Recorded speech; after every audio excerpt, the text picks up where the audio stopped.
Howdy, and welcome to another wonderful Trash Take. Today we're going to try a little bit different. I'm going to watch a JD Vance speech that he gave on AI apparently in Europe yesterday, I think. I don't know. I've been seeing flown around Twitter. It's about 15 minutes long, and I'm going to just let it play, and I'm going to do commentary over it, because this is who was elected to be vice president, opposed to Tim Walz.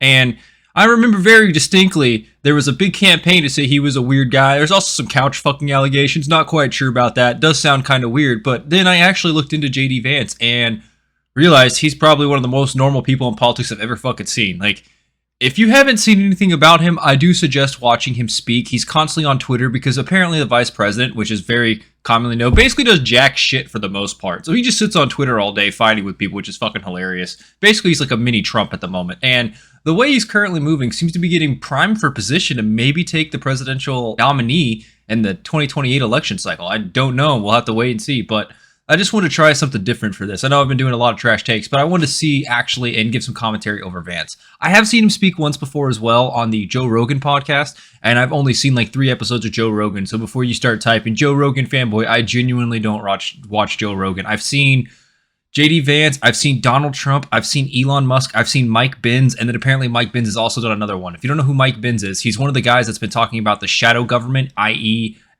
U.S. aid and NGOs and groups that are funded by government funds to basically make propaganda for the government. They are the arm of censorship that's being paid millions upon millions of dollars everywhere in the world in all of their countries to promote DEI and promote censorship, and then wonder why countries are now pulling out and banning Twitter across the board. Well, we're actually paying them money and helping them write policies, and they're getting money for writing these policies to support censorship. But that's off topic. Anyways, I'm going to start this video. Kind introduction, and I want to start by thanking President Macron for hosting the event and minus points. Lovely dinner last night. I don't see an American pin on him. During the dinner, he's representing America. Where's his American pin? Where's our flag? And I said, Mr. President, I'm here for the good company and free wine, but I have to earn my keep today. And I, of course, want to thank Prime Minister Modi for being here and for co-hosting the summit, for all of you for participating. Is that Macron, the and French I'm not here this morning to talk about AI safety, which was the title of the conference a couple of years ago. I'm here to talk about AI opportunity. When conferences like this convene to discuss a cutting-edge technology, oftentimes I think our response is to be too self-conscious, too risk-averse. But never have I encountered I'd say with AI, everyone's watched Terminator. Calls us to do precisely the opposite. Everyone knows Skynet. Our administration, the Trump administration, believes that AI will have countless revolutionary applications in economic innovation, job creation, national security, healthcare, free expression, like a $500 million contract they put forward for AI development now with OpenAI, which Elon Musk absolutely fucking hates. In the space. It would mean paralyzing because they were open source and then they went closed and then became for profit. They were a non-profit that went for profit. With that in mind, I'd like to make 4 main points today. Number 1, this administration will ensure that American AI technology continues to be the gold standard worldwide, and we are the partner of choice for others, foreign countries, all right, so we're announcing our dominance in the AI field to the rest of the world. Of AI. Okay. Number 2. We believe that excessive drone warfare getting stronger, AI sector not a bad play, could kill a transformative industry just as it's taking off, and we'll make every effort to encourage pro-growth AI policies. And I like to see that deregulatory flavor making its way into a lot of the conversations this conference.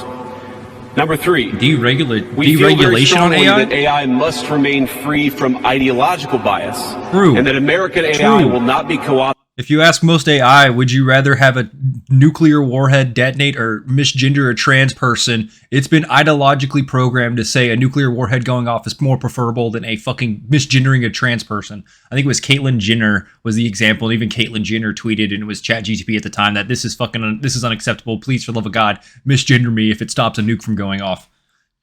AI is heavily afflicted by ideologies right now, which makes it hard to know if you're getting a right answer, if you're getting a biased answer that the creators want you to think. Opted into a tool for authoritarian censorship. And finally, I wonder what North Korean AI looks like. Is it just like a phone? Will maintain a pro-worker like growth the path power for of AI. A singular so cell phone. It can be a potent tool for job creation in the United States. Canada. And I appreciate Prime Minister Modi's point. AI, I really believe, will facilitate and make people more productive. It is not going to replace human beings. It will never replace human beings. I can definitely see it replacing every motherfucker at McDonald's. The only good things I've seen about AI that I genuinely believe are going to be beneficial for humanity is the health aspects. It's able to very quickly diagnose and accurately spot cancer. There was an example of an MRI scan on a woman's breastises for breast cancer, and AI has, or the program that they were using on the single woman, they scanned her for multiple years in a row, and AI kept giving the same thing every time, like cancer detected, cancer detected, cancer detected. And it was so microscopic that the doctors weren't even able to diagnose it till like 4 years down the line when it finally had grown much larger. But the AI had been marking it as cancerous the entire time out upon looking at the scans. So that's one of the best uses I've seen for AI at the moment. I also know it's very good at sorting. It's good with numbers, good with data. You can give it raw data and it can give you a probable outcome, I'd assume. You could also probably feed it your entire HR staff's employment, or you could probably use it to use your entire HR staff for like payroll and shit, and it could probably do that pretty easily. It's about the only real use I see for AI replacing, or that's the easiest way I could see AI replacing people. It's mainly a crutch right now. Most people that use AI don't really know how to frame their questions, but there are some high-level people that can ask AI some really good stuff, but then you run to the, I made it the fuck up. That's what ChatGTP currently does. When you pressure it on sources or make it really give you a definitive answer, it will straight up do anything to give you your answer, including making fake sources, including making fake books and then citing pages in those books. Because it understands how citations work, and it knows this is what the right answer would look like. So that's what it gives you. Not the right answer, but what a right answer should look like. It's kind of stupid, but yeah. Also, it's definitely going to lay off a lot of people. There ain't no way it's not laying off people. I'm sorry. There's a lot of jobs in America that if you get those Elon Musk Optimus robots and slap a pretty good AI in it, it can replace most minimum wage jobs at like fucking McDonald's, Walmart. Fuck, you could probably make it go in the field and pick crops if you really needed to, but most of that's already machines anyway, so. I think too many of the leaders in the AI industry, when they talk about this fear of replacing workers, I think they really miss the point. AI, we believe, is going to make us more productive, more prosperous, and more free. The United States of America is the leader in AI, and our administration plans to keep it that way. The U.S. possesses all components across the full AI stack, including advanced semiconductor design, frontier algorithms, and of course, transformational applications. Now, the computing power this stack requires is integral to advancing AI technology. And to safeguard America's advantage, the Trump administration will ensure that the most powerful AI systems are built in the U.S. with American-designed and manufactured chips. Now, just because we're the leader doesn't mean we want to or need to go it alone, of course. And let me be emphatic about this point. America wants to partner with all of you. And we want to embark on the AI revolution before us with the spirit of openness and collaboration. But to create that kind of trust, we need international regulatory regimes that fosters the creation of AI technology rather than strangles it. Well, and I guess since USA stopped funding strangulation, to look to this new frontier with optimism rather than trepidation. Would USA even affect AI? Now, the development of cutting-edge AI in the U.S. is no accident. By preserving an open regulatory environment, we've encouraged American innovators to experiment and to make unparalleled R&D investments. Yeah, and then China copies $700 billion, give or take, that's estimated to be spent on AI in 2028. Over half of it will likely be invested in the United States of America. Now, this administration will not be the one to snuff out the startups and the grad students producing some of the most groundbreaking applications of artificial intelligence. He really does look like he wears eyeliner. Instead, our laws I keep seeing him being like an emo kid with eyeliner. And I don't know if it's just his eyes are dark or if he's actually wearing eyeliner. Is he wearing eyeliner right now? The president's recent executive order on AI, we're developing an AI action plan that avoids an overly precautionary regulatory regime while ensuring that all Americans benefit from the technology and its transformative potential. Now, we invite your countries to work with us. Benefit? It would go to major corporations and they would just get complete control over it. However, the Trump administration is troubled by reports that some foreign governments are considering tightening the screws on U.S. tech companies with international footprints. Now, America cannot and will not accept that, and we think it's a terrible mistake, not just for the United States of America, but for your own countries. Now, U.S. innovators of all sizes already know what it's like to deal with onerous international rules. Many of our most productive tech companies are forced to deal with the EU's Digital Services Act and the massive regulations it created about taking down content and policing so-called misinformation. And Okay. So yeah, this is where it's tying together that the EU currently has some crazy ass laws in place where they have complete control over the internet, and even like the UK is doing some crazy shit now where they're demanding Apple give them backdoor access to their entire cloud system for everyone's phone, for every Apple user to look through their gallery in case a crime is committed. They want blanket access. That's fucking crazy to me. The government's demanding Apple, a private corporation, give it full access to basically everyone's photo gallery. Crazy as shit. But they also have a lot going on in the UK with some gang rapes and some other stuff like that. So they got their own issues. I really don't think them asking Apple to do this is going to help them very much.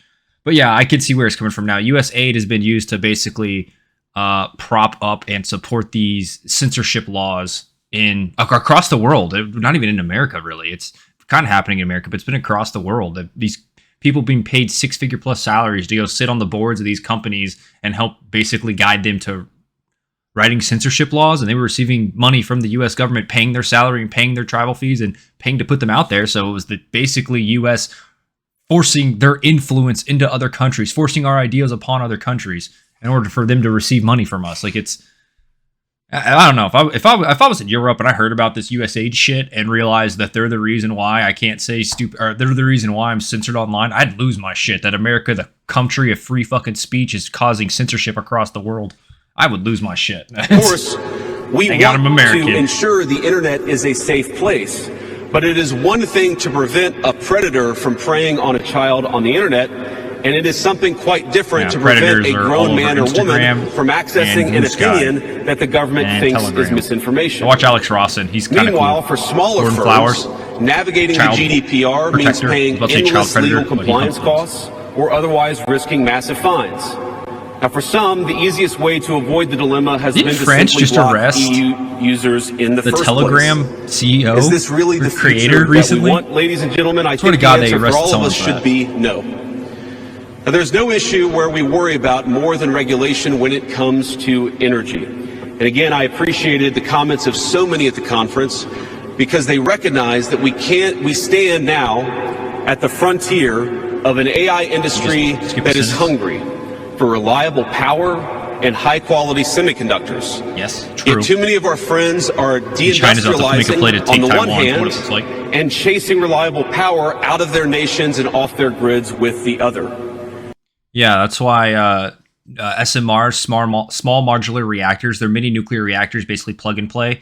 They allow for independent companies to create their own power for these AIs. I think it was Microsoft bought 3 Mile Island, which recently decommissioned its nuclear reactors due to the 3 Mile Island meltdown where a fucking reactor core melted. And from what I saw, Microsoft actually bought 3 Mile Island and those reactors and are bringing them back online. I don't know if it's the original reactors or if they're replacing them, but it's pretty interesting to me. I'm a nuclear engineer, so anything energy related, that's my go-to. I understand nuclear physics. I've done double integrals. I understand the 8-factor formula, 7-factor formula. I don't even remember. It's some factor formula. Never mind. I'm talking too much and very clearly showing I'm a retard. Anyways, I like nuclear energy, and I think it's the cleanest way to go forward, and I think it should be heavily used across the world, and that's why I think China is currently beating us in the energy race.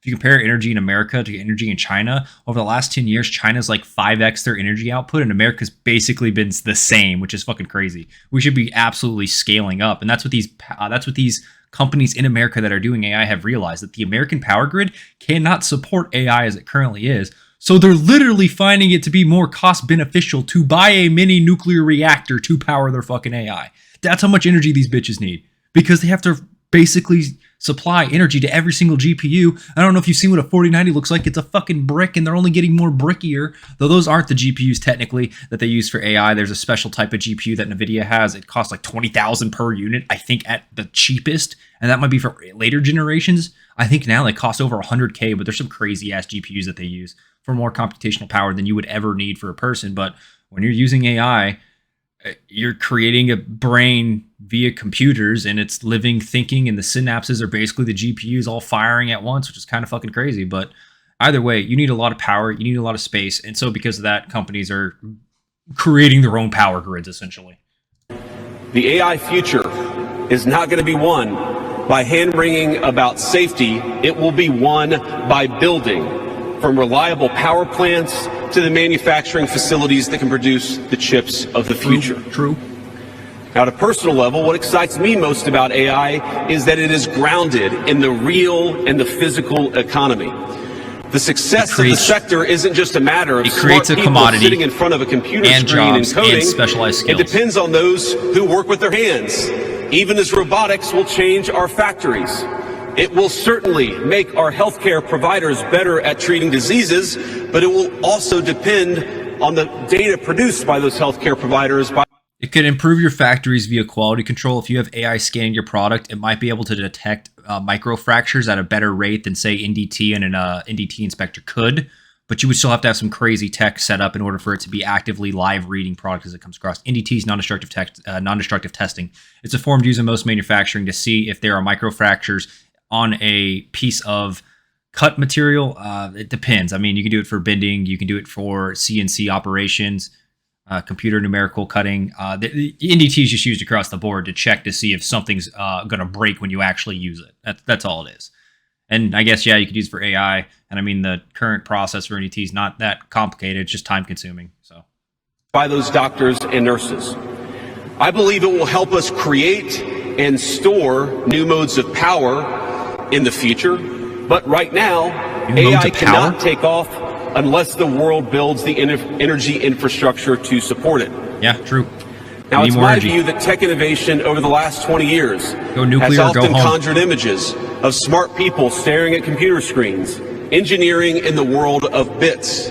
But the AI economy will primarily depend on and transform the world of atoms. Now, at this moment, we face the extraordinary prospect of a new industrial revolution, one on par with the invention of the steam engine or Bessemer steel. But it will never come to pass if overregulation deters innovators from taking the risks necessary to advance the ball. Nor will it occur if we allow AI to become dominated by massive players looking to use the tech to censor or control users' thoughts. And I'd ask if you step back a moment and ask yourself, who is most aggressively demanding that we, meaning political leaders gathered here today, do the most aggressive regulation? It is very often the people who already have an incumbent advantage in the market. And when a massive incumbent comes to us asking us for safety regulations, we ought to ask whether that safety regulation is for the benefit of our people or whether it's for the benefit of the incumbent. Now, over the last few years, that is a good question. Are you asking for safety regulations because you want other people to be slowed in making their AI to keep yours ahead? I could definitely see that being used as a tactic to throttle everyone else. Yeah, I can see that. We've watched as governments, businesses, and nonprofit organizations have advanced unpopular, Skynet blowing us and I believe downright ahistorical social agendas through AI. Yes. In the U.S., 100%. We had AI image generators trying to tell us that George Washington was... Oh, I didn't know he was going to do that. The whole show me a picture of George Washington and he's just black, and it's show me a picture of Abraham Lincoln and he's black. Was it ChatGTP? I want to say it was like ChatGTP. When it had out for the AI image generation, it would literally force diversity in every single picture. It would change them to be black or to be a minority. That was like the case. Even if you told them to be Asian, they'd be black Asian. Like, it was fucking hilarious that basically their DEI was forced into the program to change what AI was looking at and change what AI was creating. It's funny as shit to see. Funny as shit. And yeah, I could definitely see him not wanting that, since basically Trump's put out the I'm going to kill DEI. DEI is now DED. Black, or that America's doughboys in World War I were in fact women. Now, we laugh at this now, and of course it was ridiculous, but we have to remember the lessons from that ridiculous moment. And what we take from it is that the Trump administration will ensure leftists are programmers that AI predominantly. systems developed in America. That's why they make fun of the whole, when you become a programmer, you either become a femboy or become a terrorist. Basically, there's only like two paths for the American male when you become a programmer. You either become a boogaloo with guns or you become a femboy and thigh highs. There's no in between for programmers in America. Are free from ideological bias and never restrict our citizens' right to free speech. We can trust our people to think, to consume information, to develop their own ideas, and to debate with one another in the open marketplace of ideas. Now, we've also... That's what I like most about the rights, the Republicans in America, is they are very open to the market of free ideas and are willing to have people come to the table to speak. There was so much censorship going on in America that I was genuinely worried that if the Democrats won, they were going to sign some heavy executive orders to heavily censor Twitter, which Kamala was already saying that they need to rein them in. So I genuinely think freedom of speech would have actually been cooked in America had Kamala won this election.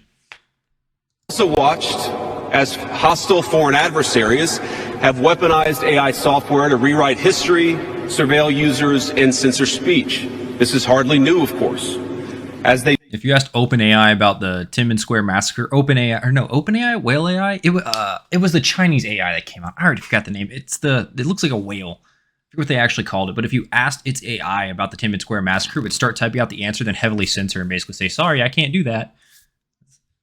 Funny, but censorship. They do with other tech. Some authoritarian regimes have stolen and used AI to strengthen their military, intelligence, and surveillance capabilities. If your people are too stupid to be able to understand a battleground map, but then turns out AI can perfectly and run commutations on how you should fight it, then yeah, that's a fucking game changer. North Korea asking how to make atomic bomb. How to make missile that can fly more than 20 feet past our border and not blow up our own troops. Capture foreign data and create propaganda to undermine other nations' national security. I haven't heard anything from Little Rocket Man in a while. I want to be clear. This administration will block such efforts, full stop. We will safeguard American AI and chip technologies from theft and misuse, work with our allies and partners to strengthen and extend these protections, and close pathways. Isn't it like every year NVIDIA gets a massive hack attaining AI capabilities that threaten all of our people? And I would also remind our international friends here today that partnering with such regimes, it never pays off in the long term. True. From CCTV to 5G equipment, we're all familiar with cheap tech in the marketplace. To pagers that are exploding in people's pockets. Didn't they give Trump a gold one? Mr. President, no! That's been heavily subsidized and exported by authoritarian regimes. But as I know, and I think some of us in this room have learned from experience, partnering with them means chaining your nation to an authoritarian master that seeks to infiltrate, dig in, and seize your information infrastructure. Your information infrastructure, I guess, could be semi-critical, mainly for money if they're able, like if I could see if you have like a lot of in crypto that they're able to steal your crypto as a government entity, but I could also see your power grid. If your power grid's online and connected to a network and AI is successful at basically brute forcing through all the passwords and shutting down your power grid remotely, that'd be fucking crazy. That would be fucking wild. But I think most power grids are like air gapped where they're not on the network. I still think they are controlled by computers. Should a deal seem too good to be true, just remember the old adage that we learned in Silicon Valley. If you aren't paying for the product, you are the product. Finally, this administration wants to be very clear about one last point. We will always center American workers in our AI policy. We refuse to view AI as a purely disruptive technology that will inevitably automate away our labor force. We believe, and we will fight for policies that ensure that AI is going to make our workers more productive, and we expect that they will reap the rewards with higher wages, better benefits, and safer and more prosperous communities. How often have workers ever reaped the rewards anytime a company has made more money? If it's a mom and pop, maybe, but they're not going to be implementing fucking AI. I highly doubt that's going to... No, I'm sorry. From law to medicine, manufacturing, the most immediate applications of AI almost all involve supplementing, not replacing, the work being done by Americans. He's gay!